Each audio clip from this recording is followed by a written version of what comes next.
और एक अच्छा और सच्चा गुरु किसी भी रंक को राजा बनाने की क्षमता रखता है। आचार्य चाणक्य ने जो नीति रची तो कौन सा राजा बनाया था? चंद्रगुप्त मौर्य। किसको बनाया? चंद्रगुप्त मौर्य। आचार्य चाणक्य की चाल चंद्रगुप्त के ऊपर ऐसी पड़ी कि लाखों लोग परास्त हो गए उसके पीछे षड्यंत्र करते करते करते।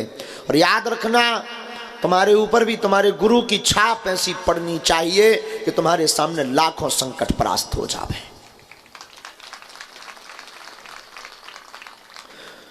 हमने कई बार एक सूत्र बोला था, गुरु को मानने वाला बुद्धू नहीं होता है, बुद्ध होता है।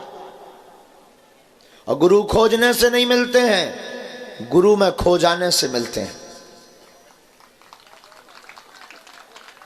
और गुरु तुम्हें यहां वहां भागने से भी नहीं मिलेगा, गुरु तुम्हारे भीतर की चेतना जागने से मिलेगा। और मेरे साधु, पर्चा और चमत्कार तुम्हारी सिर्फ एक बात को पूर्ण करेंगे, एक प्रश्न का उत्तर देंगे, एक समस्या का समाधान करेंगे।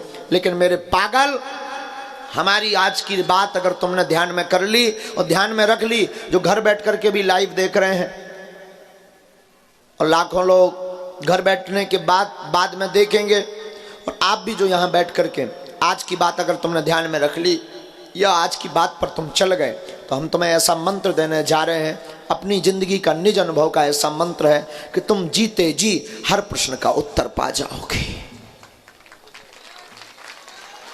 और तुम पाने यही बैठे हो, और तुम्हारे पास खोने के लिए तो कोई चीज है नहीं, पाने ही बैठे हो। खोने के लिए है भी क्या?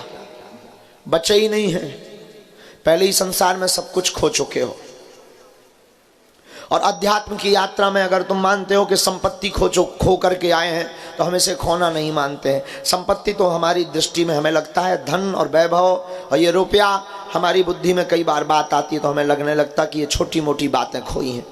बड़ी बात तो यह है कि तुमने व्यर्थ समय गवाया है। सबसे ज्यादा तुमने जो खोया वो समय खोया है। रात गवाई सोए कर, दिवस गवाया खाए, हीरा जन्म अनमोल था, कौड़ी बदले जाए। और धीरे धीरे तुम्हारे बाल भी सफेद होने लगे हैं, वो कहने लगे बुढ़ऊ तपने वाला है, जल्दी माला ले ले। आंखें भी कम दिखाई देने लगी, आंखें कह रही हैं बुढ़े अब तो चेत जा, जिंदगी भर तूने सौंदर्य दर्शन किया है, अब तो तू ईश्वर के दर्शन करने की लालसा जगा। और कान भी तेरे बहरे होने लगे हैं बुढ़ा, अब तो जाग, जिंदगी भर तुम ढिसको ढिसको सुनता रहा, फलाना बदनाम हुई ठिकाने के लिए,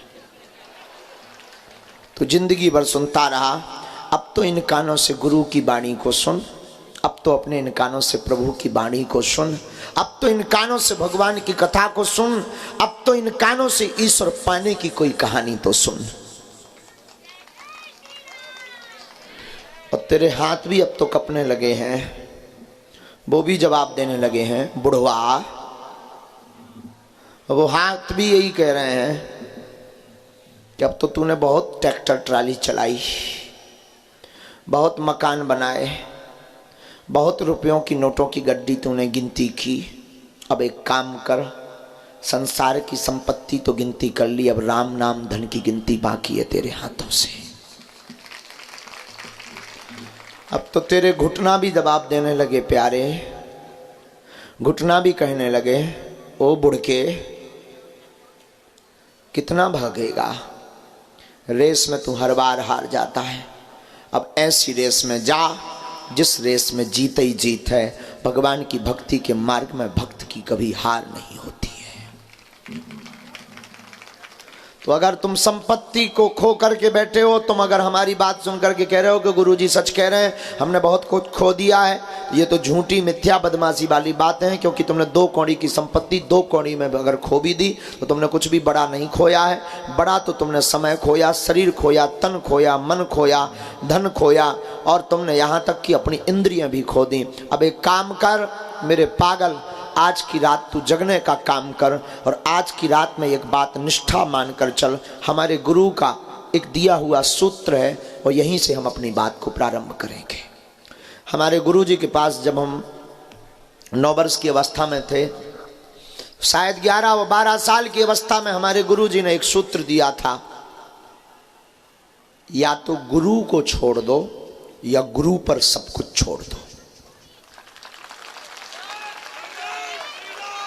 और वो सूत्र आज भी हमारे दिमाग में, डायरी के पहले पेज पर हमने लिख रखा था। उस जमाने में हमारी लिखावट के हमारे जो अक्षर थे वो आज भी एड़े टेढ़े बने हुए हैं। शायद 11 साल की अवस्था रही होगी हमारी। हमारे गुरु के शब्द थे, पूज्यपात श्री दादा गुरु जी के हमारे शब्द थे। दादा गुरु ने हमारा हाथ पकड़ा और दादा गुरु की बात आज भी वो गूंजती है हमारे दिमाग में। और हमारे गुरु ने कहा था, बेटा या तो गुरु को मानना छोड़ दे आज के बाद, या गुरु पर सब कुछ छोड़ दे। और ये बात तुम्हारे लिए भी है कि आज के बाद या तो तुम ईश्वर को मानना बंद कर दो या ईश्वर पर सब कुछ छोड़ देना। आज के बाद या तो हनुमान जी को छोड़ देना या हनुमान जी पर सब कुछ छोड़ देना। आज के बाद या तो बागेश्वर बालाजी और सन्यासी बाबा पर सब कुछ छोड़ देना, या आज के बाद लौटकर इनको मानना नहीं। बेफिजूली में अपना तुम टाइम भी बर्बाद कर रहे हो, अपना माथा भी रगड़ रहे हो, यहां तुम ठंड में बैठे बैठे बर्बाद भी हो रहे हो। इससे अच्छा तुम थिएटर में जाकर फिल्म देखते तो कुछ आनंद भी आता। और अभी तक तो तुम 2-4 बार ठुमका भी लगा चुके होते। इससे अच्छा तुम कलारी में जाते, थोड़ा पगुआ पीते तो झूमते, नागिन डांस भी कर रहे होते। इसलिए मेरे पागल, आज के बाद, आज 2022 की आखिरी रात है, और आखिरी रात में तुम 2023 की जिंदगी एंगल 9 वर्ष के अनुसार शुरू करना। तो 12 बजे के बाद एक नई क्रांति के साथ शुरू करना। या तो गुरु पर सबको छोड़ना या गुरु को आज के बाद छोड़ देना।